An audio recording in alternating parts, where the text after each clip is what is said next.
미국 증시 붕괴 가능성에 대해서 많이 이야기를 하고 있습니다. 항상 증시는 버블이 끼어왔습니다. 버블을 측정하는 그 기준이 기업이 남기는 이익 대비 시가총액의 합계가 몇 배인가, 그거를 나타내는 것이 PER이고, 그 PER을 항상 그 버블의 기준으로 주로 활용을 해왔습니다. 근데 미국 S&P 500의 PER을 보면 2000년도 닷컴 버블 때와 비슷한 약 30배를 좀 넘어서는 그런 모습을 보이고 있고요. 네, 저는 인도네시아 NH 코린도 증권에서 2018년도부터 2020년도 초까지 근무를 했었고요. 그리고 나서 인도네시아 경제인들을 인터뷰하는 아세안 패스라는 유튜브 채널을 만들어서 운영을 하기 시작을 했고, 지금은 미국 시장에 대한 컨텐츠들을 찍어서 올리고 있습니다. 이제 미국 컨텐츠를 올리기 시작을 했던 이유는 글로벌 경제가 결국은 미국을 중심으로 움직이는데, 그 미국이라는 시장에 대해서 데이터를 보려고 하니까 좀 더 깊게 해석한, 자료를 깊게 판 컨텐츠들이 많이 없어서 제가 그걸 한번 해보면 좋겠다라고 해서 이렇게 미국 주식 컨텐츠를 시작하게 되었습니다. 최근 미국 증시의 붕괴 가능성에 대해 말씀해 주셨는데요. 어떤 이야기인가요? 제가 요즘 이제 미국 증시 붕괴 가능성에 대해서 많이 이야기를 하고 있습니다. 이제 그 이유가 뭐냐면, 항상 증시는 버블이 끼어왔습니다. 닷컴 버블 때나 금융위기 때나 항상 그 버블이 끼어왔었거든요. 근데 그 버블을 측정하는 그 기준이 기업이 남기는 이익 대비 시가총액의 합계가 몇 배인가, 그거를 나타내는 것이 PER이고, 그 PER을 항상 그 버블의 기준으로 주로 활용을 해왔습니다. 근데 미국 S&P 500의 PER을 보면 2000년도 닷컴 버블 때와 비슷한 약 30배를 좀 넘어서는 그런 모습을 보이고 있고요. 그리고 PBR, S&P 500에 상장된 기업들의 순자산가치의 합계 대비 전체 시가총액이 몇 배인가를 나타내는 것이 지금 벌써 5배가 되어 있고, 이게 2000년도 닷컴 버블 때와 비슷한 수준의 기준치입니다. 그래서 이러한 버블의 기준을 판단하는 이 PER과 PBR을 봤을 때 지금 S&P 500에는 버블이 끼어있다라고 이야기를 하고 있는 것이죠. 근데 사실 증시에만 버블이 끼어있다라고 생각할 수가 있는데, 사실 이미 코로나 이후에 엄청난 유동성이 풀리면서 모든 자산에 버블이 엄청나게 끼어있다라고 볼 수가 있습니다. 주택시장도 마찬가지고요. 사실 주택시장도 미국인들이 벌어들이고 있는 평균 소득이 점진적으로 증가를 하고 있는데, 그 소득의 증가세보다 자산 가치의 증가세가 더 가파르게 일어나고 있다. 제가 말씀드리는 자산의 가치는 미국의 평균 주택 가격이 가파르게 올라가고 있다는 겁니다.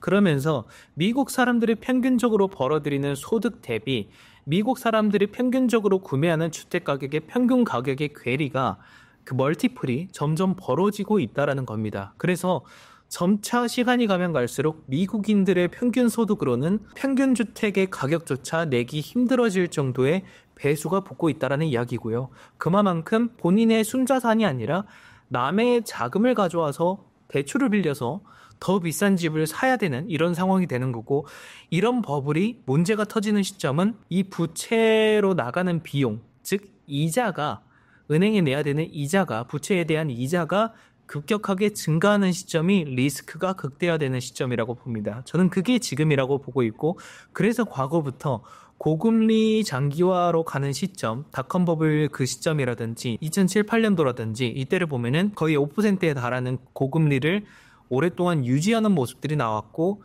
그게 지금도 동일하게 유지가 되고 있다가 금리 인하 기조로 전환이 됐죠. 그래서 이러한 상태에서는 대출의 연체율이 치솟기 시작을 하고, 왜냐면 대출로 나가 있는 그 대출금에 대한 이자가 엄청나게 올라갔기 때문에, 그러면서 연체율도 늘어나고, 연체를 미루다 못해 갚지 못하는 사람들이 늘어나는 거죠. 그러면서 은행이 결국은 이 대출에 대한 손실 처리를 하고 대손상각을 하는 대손상각률도 치솟기 시작을 하는 겁니다. 그게 저는 버블의 붕괴 시그널이 일어나고 있다, 이렇게 보는 거고요.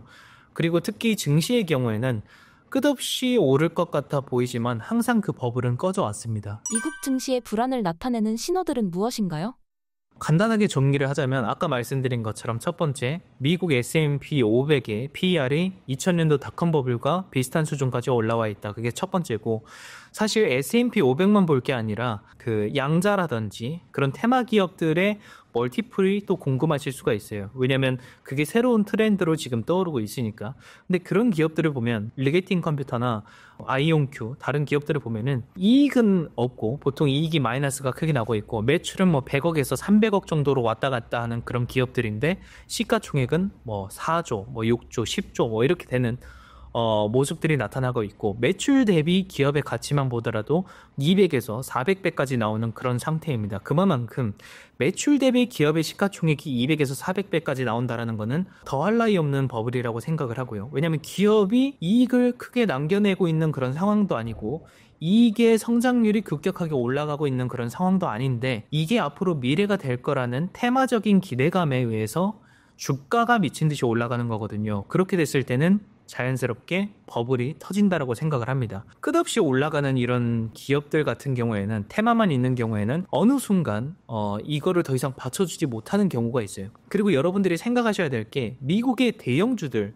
M7이나 이런 기업들을 보면은 그런 기업들이 계속 주가가 올라갈 수 있는 이유는 뭐냐면 그 기업들은 이익이 크게 받쳐주고 있어요. 그리고 그 이익의 50에서 70% 또는 위기 상황이었을 때 뭐 90%까지 늘려서 그 이익으로 자사주를 매입을 하거든요. 그러면서 증시가 밀려도 이걸 받아주는 역할을 하면서 주가 방어라는 게 일어나는데 아이온큐나 리게팅 컴퓨터 이렇게 이익이 없는 기업들 그리고 매출 대비 멀티플이 뭐 200배, 300배까지 올라간 이런 버블 기업들 같은 경우에는 주가가 밀리기 시작하거나 시장에 어떤 트리거가 발생되면은 걷잡을 수 없이 매도가 나오기 시작을 합니다. 근데 그 매도를 M7 같은 기업들은 자사주 매입으로 회사가 남기는 이익으로 이걸 바치는데 자사주 매입을 통해서 근데 이런 양자 기업들 끝없이 올라가는 이익이 없는 이런 본질 없는 이런 기업들 같은 경우에는 끝없는 추락을 하게 된다는 거죠. 그러면서 너도 나도 빠르게 던지기 시작을 하니까 주가가 짧은 기간 동안 엄청나게 빠르게 폭락하는 이런 움직임이 나타날 수가 있어요. 그래서 이런 것들을 상당히 주의해야 된다. 미국 증시가 붕괴된다면 하락폭은 어느 정도가 될까요?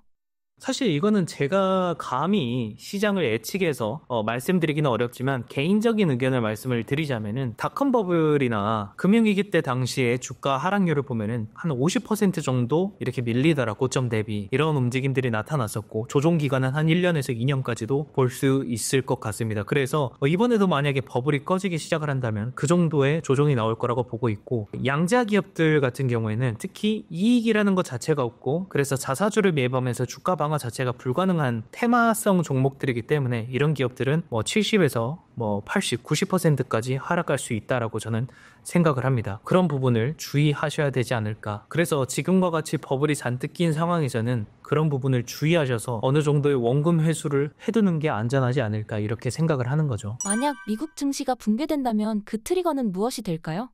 어느 순간 이 버블의 트리거 역할을 하는 게 분명히 생길 거라는 거죠. 근데 그 트리거는 크게 한 3개 정도가 있는 것 같아요. 첫 번째는 일본의 엔캐리 자금이 청산되어서 돌아가는 거. 지금 이제 일본 인플레이션이 일본 중앙은행이 타겟하는 그 목표 인플레를 초과해서 올라가고 있고 그리고 엔화의 약세 수준이 엔달러 환율을 보면은 2024년도 7월 말 그 정도의 수준까지 지금 약세가 되어 있거든요. 물가 수준도 그렇고 근데 그 당시에 일본이 물가의 가파른 상승과 엔화의 가파른 약세로 인해서 이걸 방어하기 위해서 금리를 올렸단 말이에요. 그때 그러면서 시장이 크게 밀렸는데 그러한 시나리오가 1월 말쯤에 일본 중앙은행이 금리 결정을 할 때 똑같이 일어날 가능성이 있다라는 겁니다. 왜냐면 그 당시와 비슷한 상황이 전개되고 있기 때문이죠. 그래서 일본 중앙은행이 기준금리를 또 올리기 시작을 하면은 엔캐리 청산이 더 가속화될 가능성이 있고 그때 시장이 한번 크게 밀려나갈 가능성도 있다. 그게 하나의 트리거로 작용할 수가 있다라는 거고 두 번째 잠재적인 트리거는 장기채 금리가 인하되는 시점이라고 봐요. 지금은 사실 기준금리와 괴리가 더 벌어지고 있거든요. 오히려 기준금리는 인하가 되고 있는데 장기채 금리는 올라가고 있는 거예요. 근데 이게 트럼프 2기 정부가 들어오고 나서 보편적 기본관세라든지 이런 걸 도입했을 때 물가가 다시 올라갈 가능성이 있고 그게 물가 상승을 유도할 것이다. 그렇게 되면은 다시 금리를 올려야 될 상황이 올 수도 있고 이렇기 때문에 지금 거기에 대한 이슈로 인해서 장기채 금리가 다시 올라가고 있는 이런 모습들이 나타나고 있는데 그 움직임 자체가 지금 연준의 기조와 반대되는 움직임이 나오고 있는 거예요. 연준은 어쨌든 금리를 인하함으로써 물가 수준도 지금 적정 수준으로 계속 유지가 되고 있고 반대로 실업률이 지금 계속 치솟고 있고 안 잡히고 있는 거예요. 근데 그 실업률도 기준금리를 인하를 계속하고 있는데도 특히 9월, 10월, 11월에 인하를 계속 했는데도 실업률은 9월, 10월, 11월에 계속 올랐단 말이에요. 근데 그 실업률이 그 미국의 고용 데이터를 보면은 전체 고용 인원이 대부분이 그 비농업 사이드예요. 농업 사이드는 얼마 안 됩니다. 그래서 무시하셔도 되고요. 비농업 사이드인데 그 비농업 사이드에서 가장 많은 고용을 창출하는 게 민간 사이드 그리고 나서 정부 이렇게 있는 거예요. 근데 제가 2023년 11월부터 2024년도 11월까지 1년간의 데이터를 미국 고용 데이터를 쪼개서 보니까 정부가 고용을 늘렸고 한 40만 명 가까이 늘렸고 민간이 110만 명 가까이 줄였어요. 이 1년 동안. 지금 실업률이 치솟고 있다는 거는 민간 사이드에서 엄청나게 그 사람들을 해고하고 있다는 뜻이에요. 이게 기업이 파산해서 해고한 걸 수도 있고 기업이 이익이 떨어지니까 이익의 효율화를 만들어내기 위해서 이익을 더 높여나가기 위해서 사람을 자르는 걸 수도 있고 이 둘 중에 하나라는 거죠. 근데 상식적으로 생각을 해보면 경기가 좋아지는데 사람을 이렇게 많이 자를까요? 반대의 상황이기 때문에 지금 실업률이 높아지고 있는 겁니다. 저는 이러한 부분을 봤을 때도 미국 경기가 좋다라고 볼 수는 없다. 왜냐하면 실업률이 이렇게 늘어나고 있는데 어떻게 경기가 좋다라고 볼 수 있겠는가 이렇게 생각을 하는 거죠. 그리고 사실 미국 정부가 이 1년 동안 고용을 40만 명을 늘리지 않았다면 실업률은 더 컸을 겁니다. 그래서 이런 걸로 봤을 때 지금 연준은 금리를 인하시키면서 다시 기업들의 부담을 줄이고 실업률을 다시 안정화시켜야 되는 단계인데 이게 멈추지 않고 있고 그러한 과정 속에서 장기채 금리는 또 계속 올라가고 있는 거예요. 기존금리는 인하가 되고 있는데 정상적인 움직임이 아니다. 물론 이제 경기가 정말 좋아가지고 뭐 물가가 오르고 막 금리가 올라가면서 장기채 금리가 올라간다면 이건 정상적이기 때문에 연준이나 정부가 개입을 하지 않겠지만 지금과 같이 시장은 안 좋아지고 있고 금리는 내려가고 있는데 장기채 금리가 오른다? 이거는 비정상적인 움직임이기 때문에 연준이나 정부가 개입해서 다시 금리를 조정시킬 가능성이 있다라고 생각을 합니다. 그래서 그렇게 됐을 때는 장기채 금리가 떨어지게 되고 20년물 기준으로 1%의 금리가 인하가 되면은 장기채 가격은 20%가 상승하고 그렇게 되면은 짧은 기간 동안 S&P 연간 증시 성장률과 맞먹는 수준의 그 수익을 장기채 가격 상승에서 기대할 수 있다. 그게 버블이 낀 증시에서 상대적으로 안정적인 장기채 수요 전환으로 넘어가면서 증시의 버블이 꺼지는 그 트리거로 작용할 수 있다. 이게 제가 보는 두 번째 트리거고요. 그리고 마지막 트리거는 미국 시장에 엄청난 대출이 나가 있어요. 지금 코로나 이후부터 엄청난 유동성이 풀렸지만 엄청난 대출도 나가 있거든요. 대출 성장률을 보시면 아실 겁니다. 근데 그 대출에 지금 뭐 소비자 대출, 뭐 신용카드 대출, 뭐 상업용 부동산 대출 다 보면은 대출의 연체율도 가파르게 늘어나고 있지만 대손 상각률도 가파르게 늘어나고 있거든요. 이거를 봤을 때 이 연체 데이터가 4분기까지의 연체 데이터가 내년도 한 2월 정도에 발표가 되거든요. 2월 중순 정도에. 그러면 그때 생각보다 높은 대출 연체율과 대손 상각률로 인해서 대출사에 대한 리스크가 가중화되고 이게 이슈화되면은 새로운 불안 심리를 부추겨서 시장이 밀려나갈 가능성이 있다. 이렇게 보는 거죠. 사실 그 외에도 여러 가지 변수들이 많이 있습니다. 뭐 예를 들어서 지금 뭐 천연가스가 또 갑자기 가격이 가파르게 올라가고 있고 이런데 그러면 그게 또 물가 상승 압력을 또 부추길 수가 있고 지금과 같이 실업률도 늘어나는데 갑자기 에너지 가격까지 오른다? 그러면 또 다른 리스크가 될 수 있고 그럼 여러 가지 변수들이 지금 많이 시장이 존재하고 있는 그런 상황이에요. 그런데 증시는 끝모르게 계속 올라가고 있고 그게 버블이 될 거다. 저는 이렇게 생각을 하는 거죠. 만약 충격에 대비하기 위해 자산 포트폴리오를 조정한다면 어떻게 대비해야 할까요? 사실 지금 저 같은 경우에는 지금 엔화를 매수를 해놨어요. 엔화를 매수를 해놓은 이유는 첫 번째는 어쨌든 미국이 금리를 올려나갈 때 일본은 저금리를 계속 유지했는데 그 상황에서 우리나라도 그렇고 다른 나라들이 다 금리를 같이 올려나갔잖아요. 근데 일본만 안 올렸습니다. 그래서 일본의 엔화가 초약세로 전환이 됐고 달러는 초강세가 됐었던 그 기간이었는데 지금은 이제 미국이 다시 금리를 인하하기 시작을 하는 트렌드가 되었고 다른 뭐 선진국들이나 우리나라 다른 국가들을 보면 다 금리를 인하하는 트렌드예요. 일본은 반대로 금리를 인상하는 트렌드로 가고 있다란 말이죠. 그럼에도 불구하고 엔화의 약세가 여전히 유지되고 있는 그런 상태이기 때문에 지금과 같은 상태에서는 앞으로 금리 인상하는 사이드가 있고 금리 인하하는 사이드가 있다면 이거를 이제 전환해서 생각할 필요가 있다라고 생각을 해서 그래서 저는 엔화의 포지션을 지금 많이 늘려둔 그런 상태입니다. 물론 달러의 가치도 계속 올라갈 거라고 저는 생각을 하지만 이미 지금 원화 포지션을 많이 들고 계신 분들의 경우에는 달러를 사는 건 상대적으로 부담이 될 거라고 생각을 하기 때문에 여전히 원화 대비 가격이 싼 엔화 포지션을 늘려가는 게 더 좋은 옵션이 아닐까 이렇게 생각을 하는 거고요. 근데 이제 제가 여러분들에게 말씀드리는 거는 모든 에셋을 엔화 포지션으로 가라 이런 이야기가 아니라 여러분들이 가지고 있는 좀 공격적인 그런 투자 포트폴리오 중에서 일부를 안정적인 자산에 이렇게 얼로케이션을 하는 게 배치를 하는 게 리스크 분산 차원에서 좀 도움이 되는 게 아닐까 이렇게 의견을 드리는 거죠. 최근 원화 가치가 폭락하고 있습니다. 왜 이런 현상이 일어나고 있나요? 저는 일단 결론부터 말씀을 드리면은 우리나라 정부가 마음만 먹으면은 원화의 강세는 언제든지 만들 수 있다라고 생각을 합니다. 예를 들어서 간단하게 생각을 해보면 국민연금, 우리나라 국민연금이 국내와 해외에 투자하고 있는 주식의 가치가 수백조 원이 넘어갑니다. 근데 그 중에서 50% 이상의 포트폴리오가 지금 해외로 나가 있고 해외 중에서도 북미의 포트폴리오가 가장 높습니다. 근데 북미가 대부분이 미국인 거죠. 그러니까 쉽게 말씀드리면은 거기에 있는 그 500조 정도 그 이상이 되는 그 주식을 다 팔고 그것만 우리나라로 가져오면은 원하는 초강세가 될 겁니다. 초강세까지는 아니더라도 엄청난 강세가 될 수 있어요. 근데 그렇게 하지 않는 이유가 무엇일까? 왜 원화의 강세를 적극적으로 유도하지 않는 것일까? 왜 원화를 계속 더 약세로 유지하는 것일까? 저는 이게 지금처럼 힘든 상황 속에서 그 수출 경쟁력을 더 갖춰나가기 위한 우리나라의 전략이다라고 생각을 해요. 예를 들어서 사실 우리나라가 과거 같은 경우에는 가격 경쟁력도 좋고 기술력도 좋아서 시장의 점유율을 늘려나가기 좋았는데 지금 같은 경우에는 중국이 기술력을 높여오고 그리고 가격 경쟁력까지 만들어 놓은 상태에서 위안화의 약세까지 되다 보니까 엄청난 경쟁력을 가지고 시장 점유율을 빠르게 뺏어나가고 있는 거거든요. 그래서 우리나라가 과거에 잘 먹고 잘 살던 그런 산업들이 하나둘씩 지금 무너져 나가고 있는 그런 상황이에요. 케미칼도 그렇고 지금 철강 사이드, 반도체도 점점 위협을 받고 있는 거고 자동차도 앞으로 더 그럴 가능성이 높다라고 생각을 합니다. 그래서 이런 상황에서 우리나라 정부가 유일하게 포지션을 해줄 수 있는 거는 기술적인 거는 기업들이 해결해야 되는 문제이고 사실 여기에서 우리나라가 유일하게 해줄 수 있는 거는 수출 경쟁력을 늘리도록 원화의 약세를 계속 더 유도해줄 수 있는 것밖에 없다. 근데 원화가 너무 약세가 되면 또 물가가 치솟기 때문에 적정한 원화의 가치를 유지해 나가면서 수출 기업들의 경쟁 우위를 조금씩 더 높여주기 위한 액션을 하는 거죠. 근데 그 와중에서 비상계엄이라는 정치적 불확실성을 더해나가는 이슈가 생겼고 외신들로 하여금 또는 외국인 투자자들로 하여금 심지어 우리나라 투자자들도 거기에 대한 리스크를 느끼면서 어떻게 보면은 우리나라가 아닌 해외에 투자를 늘리고 그러면 원화가 자꾸 이제 해외로 나가니까 원화의 약세가 더 이루어지는 이런 상황들이 펼쳐지는 거죠. 그래서 지금 사실 우리나라의 포지션은 사면 초과의 포지션에 지금 들어와 있는 그런 상태이다. 이렇게 저는 생각을 합니다. 근데 만약에 지금 시장이 더 악화돼서 예를 들어서 지금 이제 비상계엄 이후로 지금 소비자들의 심리만 보더라도 그러니까 상당히 많이 꺾였더라고요. 소비 데이터가 좋지 않게 나올 수가 있다. 그렇게 되면은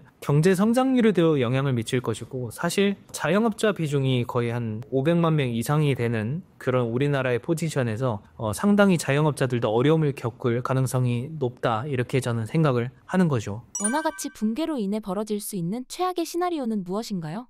사실 2007, 8년도 당시가 최악의 시나리오의 예시로 볼 수도 있을 것 같아요. 그 당시에 보면 우리나라 원래 이제 금융위기라는 이제 대외적인 악재가 있었지만 그 당시에 보면 이제 우리나라 원화의 가치도 달러 대비 거의 50% 가까이 약세가 됐었고 증시도 한 50%가 밀렸거든요. 그러니까 우리나라 입장에서는 엄청나게 손실이 컸던 그 순간이었습니다. 근데 이런 정치적 불확실성에 대한 리스크가 계속 이어지고 만약에 갑자기 글로벌 신용평가사에서 물론 지금은 이제 긍정적으로 신용평가를 강등할 이유는 없다 이런 코멘트들을 했었지만 글로벌 신용평가사에서 만약에 정치적 불확실성이 계속되고 소비 심리가 계속 위축되면서 소비 데이터가 점점 악화되면서 이런 움직임이 나오게 되면은 신용등급의 강등으로도 이어질 수 있는 가능성은 있다라고 생각을 해요. 그렇게 되면은 우리나라에 대한 리스크가 점점 가중화될 수 있는 것이죠. 그렇게 되면은 원화가 끝모르게 더 약세가 될 수 있는 거고, 그러면 이제 정부도 선택을 하겠죠. 국민연금 다 팔고 들어와 라고 한다라든지. 물론 이건 정말 실현되면 안 되는 옵션 중에 하나이지만, 왜냐면 국민들의 미래와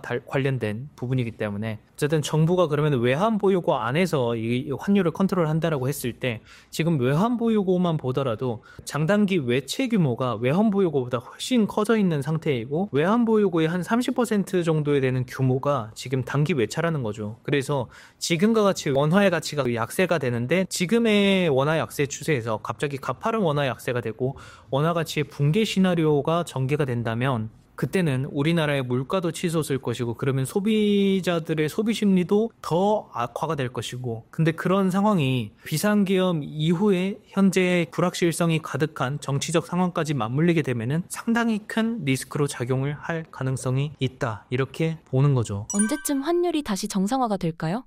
과거와 동일한 상황이 되면 다시 원화의 가치가 정상화되지 않을까? 그럼 그게 언제냐라고 봤을 때, 미국의 금리가 금리 인상 직전 수준 또는 안정화되는 수준까지 내려갔을 때가 원화의 가치의 정상화가 이루어지는 시점이다, 이렇게 볼 수가 있겠고, 그럼 미국은 언제 그 금리를 과거 수준까지 다시 낮출 것이냐를 묻는다면 거기에 대해서는 불확실성이 너무 많다라고 생각을 합니다. 트럼프 2기 정부의 앞으로의 정책 방향성이라든지 대외적인 그 변수들이 너무 많이 존재하고 있는 그런 상황인데, 개인적인 의견으로 말씀을 드리면은 트럼프는 결국은 보편적 기본관세라든지 이런 것들을 도입해서 세수를 늘리겠다라고 했지만, 그 세수를 늘리기 위한 목적은 법인세 인하, 그리고 법인들이 잘 살게 만들겠다, 법인들이 사업하기 좋은 환경을 만들겠다이고, 그렇게 이야기하면서 가장 주로 이야기를 했던 게 제조업들이 다시 미국으로 들어와야 된다. 그래서 미국이 이제 더 이상 수입하는 사람이 아니라 결국 이제 수출하는 국가가 되겠다, 이런 목표가 있는 것이죠.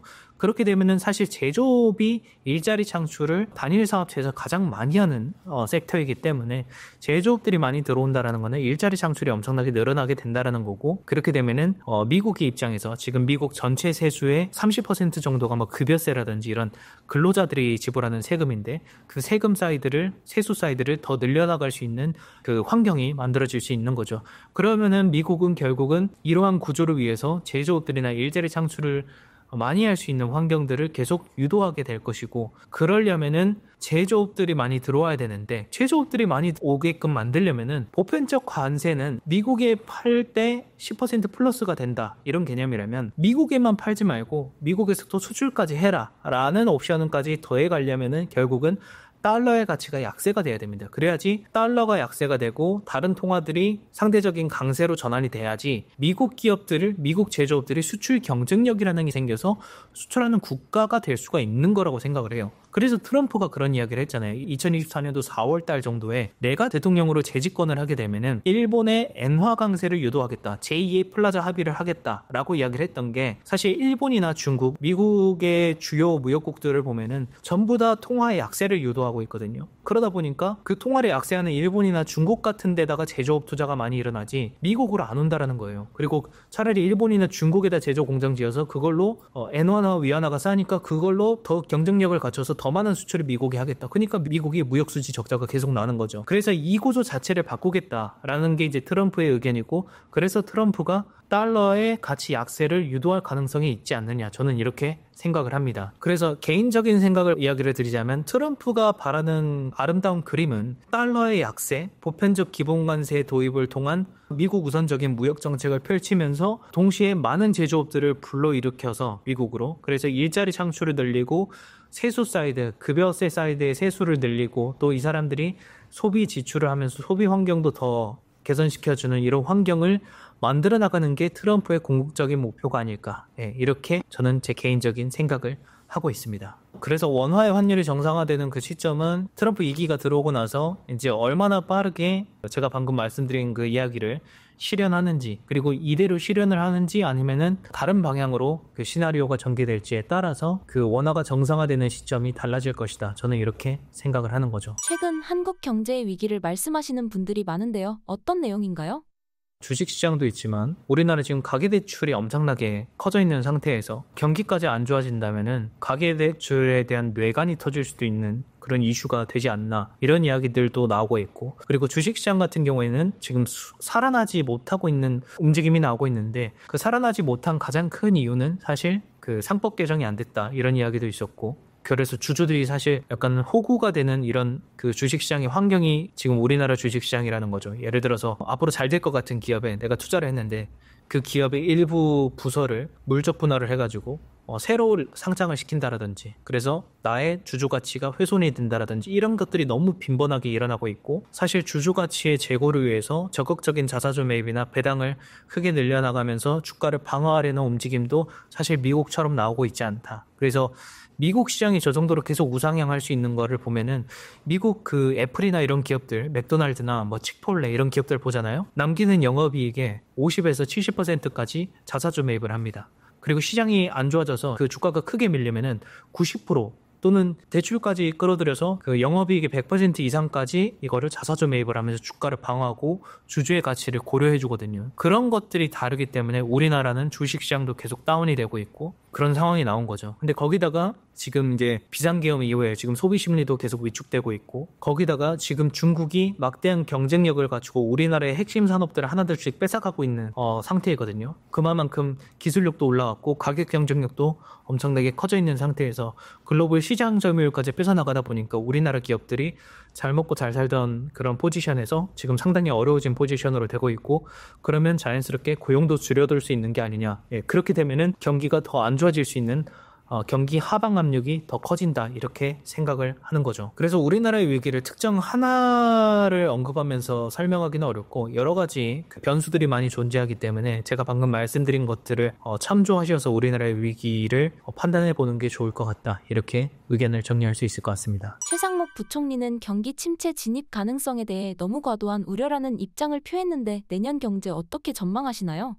2007, 8년도 당시나 또는 닷컴버블 당시와 비교했을 때 지금이 우리가 안정적이다 말할 수 있는 상황이 되느냐라고 보면은 저는 그건 아니라고 보거든요. 오히려 상황이 더 악화되었다라고 저는 생각을 해요. 우리나라 대기업들의 주력 산업들이 지금 중국 기업들에게 뺏겨나가고 있고, 그러면서 수천억을 벌던 기업들이 수천억의 적자를 내는 구조가 되고 있고, 지금 우리나라 기업들이 막대한 돈을 투자해서 공장을 짓고 막 성장을 시켜왔던 그런 2차 전지 관련주들도 지금 이익들이 엄청나게 꺾여 나가고 있고 주식 가격도 크게 꺾여 나가고 있는 그런 상황까지 나오고 있고, 그리고 이제 우리나라 기업들의 이제 수출 경쟁력도 지금 중국 기업들의 그 수출 경쟁력이 더 높아지면서 위안화 약세, 그리고 기술의 그 상향 평준화, 가격이 또 다운되면서 글로벌 시장 점유율까지 뺏어나가고 있는 그런 상황 속에서, 거기다가 지금 가계대출이 역대급으로 올라 있는 이런 상황인데 거기에서 지금 소비 심리까지 꺾여 나가고 있는 상황인 거잖아요. 우리나라 경제의 핵심인 소비 사이드가 소비까지 꺾여 나가면은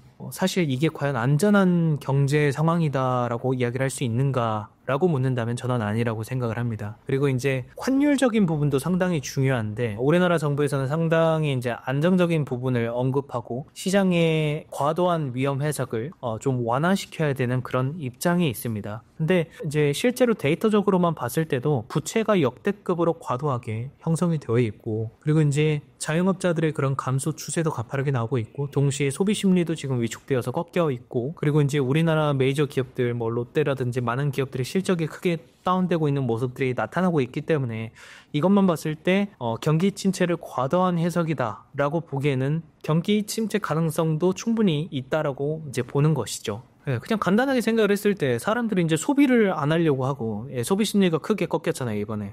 소비를 안 하려고 하고 그 잘 나가는 기업들이 이익을 못 내가지고 이제 마이너스가 되기 시작을 했다, 이익이. 그러면 사람을 줄일 것이고, 그리고 투자도 줄여나가겠죠. 그러면 자연스럽게 경기가 침체 국면으로 빠져나가는 게 아니냐. 이거를 해결하려면 정치적인 안정화가 돼야 되고, 그리고 빠르게 문제를 해결할 수 있도록 지원 정책이라든지 이런 것들을 펼쳐나가야 되는 거예요. 근데 그게 지금 원활하게 진행될 수 있는 상황이 아니니까 내년 초까지 불확실성이 상당히 큰 거죠. 그래서 지금과 같은 정치적 불확실성이 계속 유지가 된다면 내년 초까지 경기 침체의 가능성이 없다라고 말하기는 어렵다, 이렇게 저는 생각을 하는 거죠.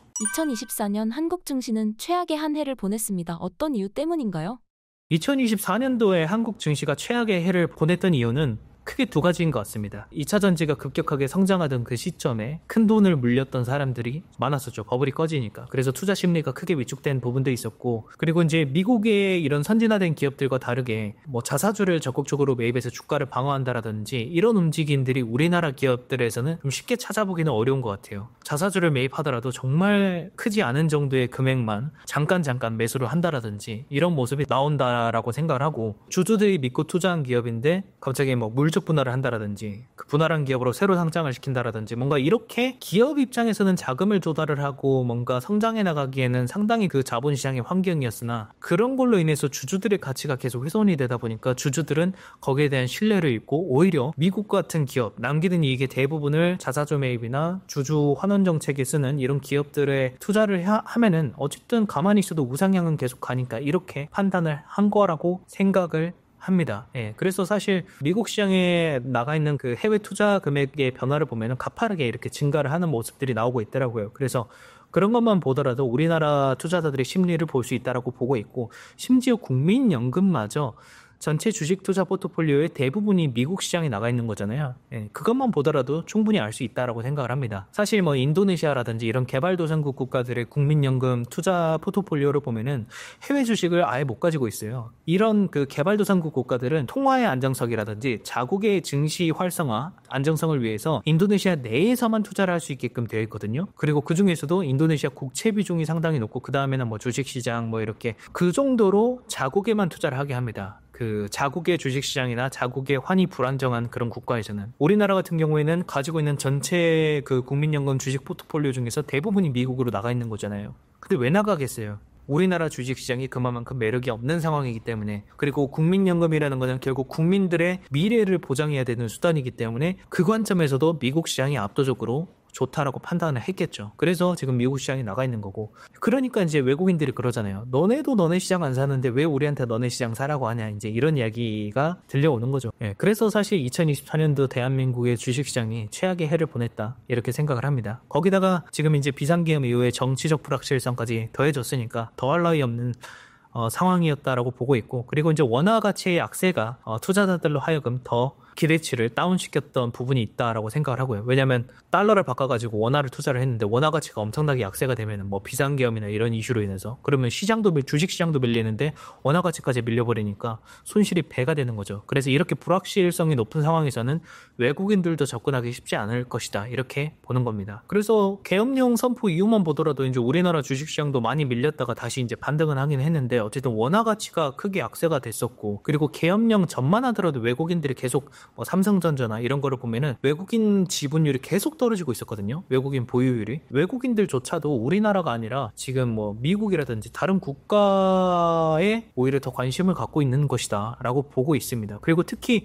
고금리 장기화에서 이렇게 불확실성이 커져 있는 상태에서는 언제 버블이 터지고 언제 리스크가 커질지 모르는 이런 상태에서는 외국인들도 이렇게 불확실성이 큰 시장보다는 상대적으로 안정성이 높은 뭐 미국이나 아니면 일본 이런 시장에 더 관심을 갖지 않을까라고 생각이 들고, 일본 기업들 같은 경우에는 보세요. 실적이 빵빵 찍히면서 경쟁력도 높여가면서 수출도 늘어나고 고용 창출도 늘어나고 주가도 폭발하고 이런 모습들이 계속 나오고 있는 거잖아요. 근데 우리는 원화 약세가 계속되고 있는데 기업들 실적은 떨어지고 뭐 기업들의 주가는 크게 떨어지고 외국인들이 이탈하고 비상기업까지 터지니까 이제 그 리스크가 더 커진 거죠. 외국인들이 매력을 가져가기에는 힘든 그런 시장의 구조가 지금은 보여주고 있다라고 생각을 합니다. 계엄령 선포로 인해 코리아 디스카운트가 심화될 것이란 의견에 대해 어떻게 보시나요? 거기에 대한 제 생각은 당연하다라고 생각을 합니다. 정치적 불확실성이 커져가는 이런 상황 속에서는 자연스럽게 외국인들도 여기에 대해서 신뢰를 갖기 어려워요. 특히 우리나라 경제가 좋아지고 있는 것도 아니고 경제 성장률도 계속 떨어지고 있었고 지금 소비 심리도 꺾였고, 그리고 기업들, 대기업들의 주력 기업들이 지금 중국 기업들에게 시장 점유율을 뺏겨가면서 이익이 마이너스로 전환이 되고 있는 상황 속에서 정치적으로 이걸 풀어서 지원도 하고 하면서 이거를 다시 살려나가야지 이게 조금씩 정상화될 가능성이 있는데, 지금 정치적 불확실성까지 더해지고 있고 원화의 가치의 약세까지 일어나면서 그 상황에서도 기업들이 실적 개선을 못 해나가고 있는 이런 상황 속이기 때문에 지금 외국인들이 우리나라 시장에 관심을 갖기 어렵고, 그러니까 코리아 디스카운트가 심화될 것이다 이렇게 생각을 하는 거죠. 왜냐면 지금의 추세면 원화가 더 약세가 될 것 같고 기업들의 실적이 더 마이너스가 될 것 같고, 이런 상황 속에서 어떻게 기업들이 신뢰하고 투자를 할 수 있겠습니까? 당연하다라고 생각이 들고요. 그나마 이제 외국인들이 우리나라 시장을 다시 한번 살펴본다면 그 시점은 비상계엄에 대한 그 모든 이슈가 해결이 됐을 때, 정치적인 리스크가 해소가 됐을 때, 그때가 아마 외국인들이 우리나라를 다시 한번 돌아보는 그런 상황이 되지 않을까라고 생각이 듭니다. 국내 시장 하락 중인데 투자 전략 어떻게 세워야 할까요? 사실 근데 우리나라 주식은 제가 생각했을 때는 이미 조정이 많이 되긴 했지만 추가 하방 압력도 존재를 한다라고 생각을 합니다. 왜 그러냐면 기업들의 실적이 온전히 받쳐주고 계속 성장해 나가는 상황에서 비상계엄이나 이런 이슈로 인해서 주가가 밀린 게 아니라, 기업들의 실적이 계속 꺾여 나가고 있는 상태에서 정치적 리스크가 가중되고 원화의 약세도 일어남과 동시에 이런 모습들이 나오니까, 거기다가 소비 심리까지 꺾여 나가니까 이익이 떨어지는데 어떻게 여기에서 포트폴리오를 가져갈 수 있겠습니까? 그거는 밑 빠진 독에 물 붓기의 개념이라고 보고 있고요. 국민연금부터가 먼저 돌아오면은 생각이 좀 달라질 수 있겠지만, 국민연금부터만 하더라도 훨씬 많은 포트폴리오를 지금 미국 주식에 투자를 하고 있는데 왜 그거를 국내 개인 투자자들이 그 리스크를 책임지고 하방을 받쳐줘야 되냐 이렇게 생각을 하는 거죠. 그래서 하락 중인 지금 시장에서는 앞으로 업사이드 포텐셜이 보여야지만 뭔가 이거를 추가 매수를 하면서 평균 단가를 낮춰나갈 수는 있겠지만, 지금의 업사이드 포텐셜이 아니라 지금 주력 산업들을 하나둘씩 중국에 뺏겨가고 있고, 이런 상황 속에서 오히려 하방 압력이 큰 상태인데 포트폴리오를 어떻게 조정해 나갈 거야, 어떻게 꾸려 나갈 거야에 대한 이야기는 답하기 어려운 그런 문제라고 생각을 합니다. 우리나라 주식시장에 포트폴리오를 많이 들고 계신 분이라면은, 혹시 여유 자산이 있으시면은 국내 증시의 하락을 해지할 수 있는 다른 시장의 포트폴리오 비중을 조금 가져가는 것도 하나의 방법이 될 수 있는 거죠. 아니면 오히려 지금 같은 상황에서는 현금화가 가능하다면 최대한 현금화를 해놓고 기다리거나 지켜보신다라든지 이런 옵션들을 가져갈 수 있을 것 같습니다. 죽어있는 우리나라 주식시장을 다시 살려나가려면은 가장 확실한 방법은 그거 같아요. 우리나라 주식시장의 최대 큰손인 국민연금이 돌아와서 주식시장을 리드해서 끌어올려준다라고 하면은 우리나라 개인 투자자들도 움직일 수 있는 가능성은 있다라고 보고 있지만, 국민연금조차도 대부분의 포트폴리오가 미국 주식에 가 있는 상태에서 개인 투자자들에게 그 리드 역할을 하라라고 한다라고 하면은 좀 어려운 부분이 있다라고 생각이 들고, 둘 다 안 하겠다라고 하면 결국 외국인들이 와서 이끌어줘야 되는데, 외국인들이 봤을 땐 너무 리스크 변수가 많은 거예요. 정치적 불확실성, 기업들이 실적이 계속 마이너스가 되고 있고 꺾여 나가고 있고, 거기다가 이제 중국이라는 국가에서 위안화 약세, 그리고 기술도 계속 높여나가고 있고, 그래서 우리나라가 잘해가고 있던 산업들을 하나둘씩 뺏어가고 있는 상황이기 때문에 뭔가 실적적으로 뭔가 드라이브를 우리나라 기업들이 막 보여주지 않는 이상 외국인들의 마음도 돌리기 힘들 것이다. 그래서 지금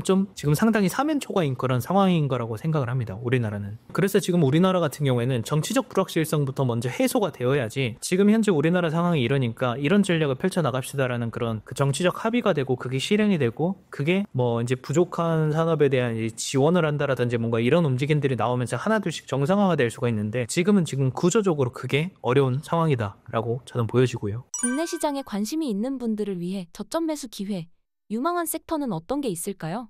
이제 반도체 관련된 기업들은 당연히 미래의 그런 먹거리니까 관심을 가져봐도 좋을 것 같고, SK 하이닉스나 삼성전자나, 왜냐면 삼성전자 같은 경우는 조정도 많이 나와 있는 상태이기 때문에 전략적으로 뭔가 드라이브를 잘해서 이익 개선을 만들어 나가면은 충분히 업사이드 포텐셜이 높은 기업이고, 그리고 이제 또 하나의 기업은 지금이 아니라 정말 먼 미래를 봤을 때 미국의 금리가 이제 다시 낮아진다고 하면은 1년이든 금리가 낮아진다고 하면은 다시 대출 금리도 낮아지고, 그러면 미국 같은 경우에는 할부 대출을 통해서 자동차 구매가 다시 늘어나기 시작을 할 거고, 그리고 이제 우리나라도 이제 자연스럽게 금리가 같이 커플링해서 떨어진다고 하면은 할부 대출을 통해서 자동차를 사는 그런 수요들이 늘어나면서 자연스럽게 자동차나 이런 수요들도 다시 하나둘씩 살아날 가능성이 있고, 그렇게 됐을 때 테슬라라든지 이런 전기차 기업들의 실적이 다시 올라가고 판매량이 늘어나면 자연스럽게 그 안에 들어가는 양극재라든지 배터리 관련된 기업들의 실적이 다시 개선될 수 있는